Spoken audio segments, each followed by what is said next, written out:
सबसे ऐतिहासिक काम जो हुआ है वो 100% रेलवे इलेक्ट्रिफिकेशन बिहार में उस काम को पूरा किया जा चुका है। 71% रेलवे ट्रैक विद्युतीकरण हो चुके हैं, 71%।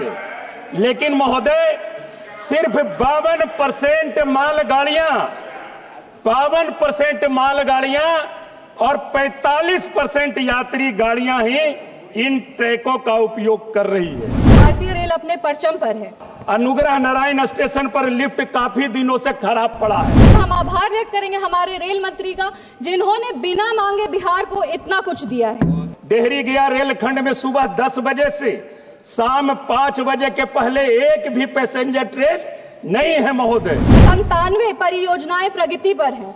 फेसर रेलवे स्टेशन पर टिकट काउंटर अभी तक आपका नहीं हुआ है। आज बिहार में 12 वंदे भारत चल रहे हैं, जो 15 जिलों में 22 अनोखे स्टॉपेजेस दे रही है। रफीगंज रेलवे स्टेशन पर पुरुषोत्तम एक्सप्रेस की ठहराव की मांग बहुत दिनों से चल रही है। 5346 किलोमीटर में नई रेल लाइन की स्थापना की जा रही है। बिहटा औरंगाबाद रेलवे लाइन 44 साल से लंबित है। 2014 से अब तक बिहार में 1832 किलोमीटर नई रेल लाइन बिछाई जा चुकी है। गया डाल्टनगंज नई रेल लाइन वाया बोध गया, सिरघाटी, बांके बाजार, इमामगंज, सिमरिया तक, जो पहले बताया गया भी कि 430 करोड़ रुपया उसमें आवंटन किया गया है, अभी तक कहीं पर से उसमें काम नहीं बढ़ा है महोदय। यूपीए के कार्यकाल में बजट था 1132 करोड़, मात्र 1132 करोड़। आज बिहार का रेलवे बजट 10,066 करोड़ हो गया है। माल भाड़े से आय घटी है, जबकि 2010-11 के बाद माल भाड़े की दरों में 160% का वृद्धि किया गया है। यही नहीं, यात्री किराए में भी बढ़ोतरी की गई। और तो और महोदय डायनेमिक प्राइजिंग लागू की गई।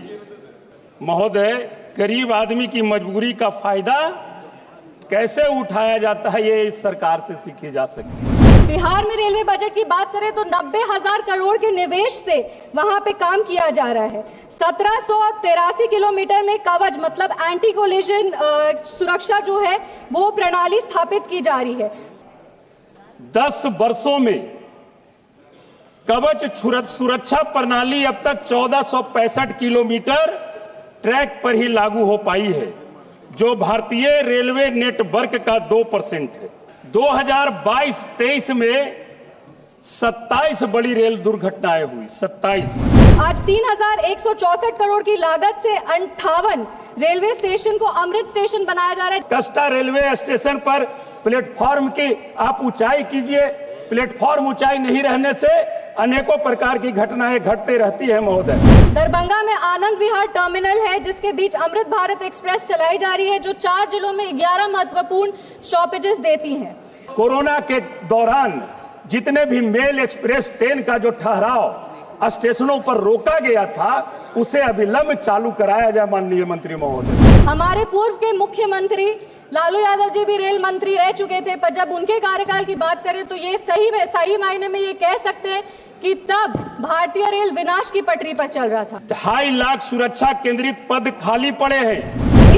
उनके अगर रेलवे मॉडल की बात करें तो यह कहना सेफ रहेगा कि उनके कार्यकाल में ट्रेन ट्रैक पर कम चलता था और ट्रैक पर घोटालों की कहानियां ज्यादा चलती थी। लालू जी के रेलवे की सफल रणनीति को समझने के लिए IIM अहमदाबाद, हार्वर्ड और वॉटसन यूनिवर्सिटी जैसे संस्थानों ने मैनेजमेंट लेक्चर के लिए उन्हें आमंत्रित किया और जाकर के उन्होंने लेक्चर दिया।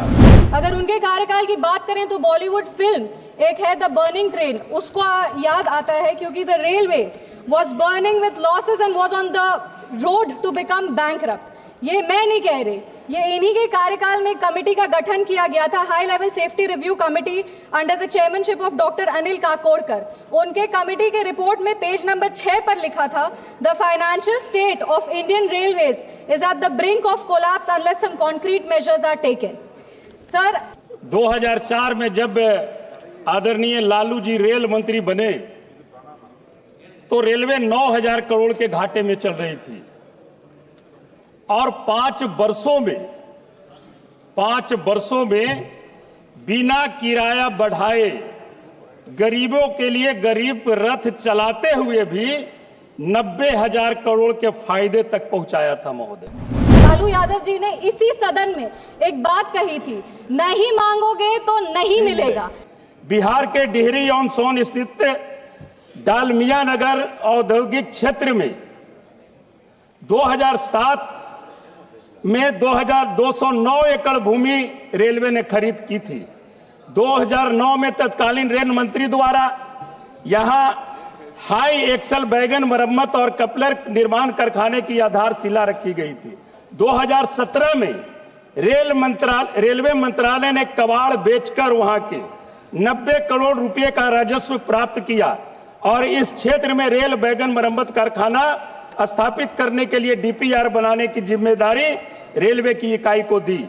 2015 के विधानसभा के चुनाव में माननीय प्रधानमंत्री जी इस परियोजना की घोषणा भी किए थे महोदय, और संसद में तत्कालीन रेल मंत्री माननीय पीयूष गोयल जी ने 2022 तक इसे चालू करने का आश्वासन भी दिया था महोदय। वो भी आज ठंडे बस्ते में पड़ा हुआ है। 2006-07 में वहां रेल मंत्रालय ने जमीन परचेज किया और उस जमीन पर रेल कोच मरम्मत कारखाना लगाने का निर्णय हुआ। बाज़ाब्ता निर्णय है उसी वक्त से, लेकिन अब तक कोई कार्रवाई उस दिशा में इस रूप में नहीं हुई कि वहां काम प्रारंभ हो सके। रेल हो या खेल हो, इंडिया अलायंस वालों ने कहीं भी भ्रष्टाचार का कोई मौका नहीं छोड़ा है। समस्तीपुर से कोई भी सुपरफास्ट ट्रेन दिल्ली नहीं आती है। समस्तीपुर से दिल्ली आने के लिए 22 घंटे 23 घंटे लग जाते हैं। समस्तीपुर से आज कोई भी ट्रेन नहीं शुरू होती है। एफसीआई गोदाम गया के जस्ट बगल में, जो गया और अपनी बातों को खत्म करने के पहले बस 4 पंक्ति हम पढ़ना चाहेंगे। ये बात अलग है कि तुम ना बदलो, लेकिन हमारा देश बदल रहा है। जीडीपी डबल हो रही है, रेलवे का विकास ट्रिपल हो रहा है। यही एक जुनून, यही एक ख्वाब मेरा है, वहां चिराग जला दूं जहां अंधेरा है।